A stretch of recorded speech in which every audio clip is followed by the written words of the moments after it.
Daily taste the daily. ఇప్పుడు sets మీద ఉన్న సినిమాలు కంప్లీట్ అయితే మన హీరోలు నెక్స్ట్ ఏం సినిమాలు చేయబోతున్నారు అనే డిస్కషన్ మరింత ఇంట్రెస్టింగ్ గా అనిపిస్తోంది. సోలోగా ఏం చేస్తారు, కలిసి ఏం చేస్తారు అనే మాటలు ఫ్యాన్స్ కి కిక్కిస్తున్నాయి. వారణాసి తర్వాత మహేష్ బాబు ఏ సినిమాలో నటిస్తారు అనేది $1000 ప్రశ్న. ప్రస్తుతం రాజమౌళి సినిమా మీదే ఫోకస్ అంతా. ఆ తర్వాతే దేని గురించైనా ఆలోచిస్తారని సూపర్ స్టార్ కాంపౌండ్ చెప్తూనే ఉన్నా ఫ్యాన్స్ మాత్రం కాంబినేషన్ల గురించి క్యాలిక్యులేషన్స్ వేయడం ఆపట్లేదు. ఐకాన్ స్టార్ విషయంలో కూడా అలాంటి మాట వినిపిస్తోంది. అట్లీ డైరెక్షన్ లో ప్రస్తుతం గ్లోబల్ ప్రాజెక్ట్ చేస్తున్నారు అల్లు అర్జున్.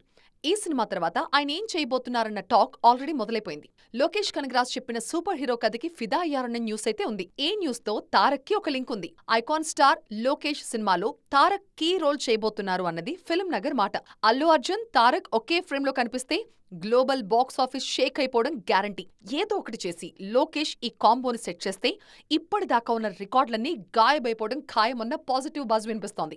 లోకేష్ సిద్ధం చేసే కథలో పవర్ స్టార్ పవన్ కళ్యాణ్ ని ఊహించుకుంటున్న వారు కూడా లేకపోలేదు. అయితే ఉస్తాద్ భగత్ సింగ్ తర్వాత పవన్ కళ్యాణ్ ఏ సినిమా చేస్తారన్న విషయం మీద క్లారిటీ లేదు. అఫీషియల్ గా ఇది ప్రాజెక్ట్ అని హీరోలు అనౌన్స్ చేసే వరకు ఇలాంటి ఊహాగానాలకి ఫుల్ స్టాప్ పడే ఛాన్సే లేదు.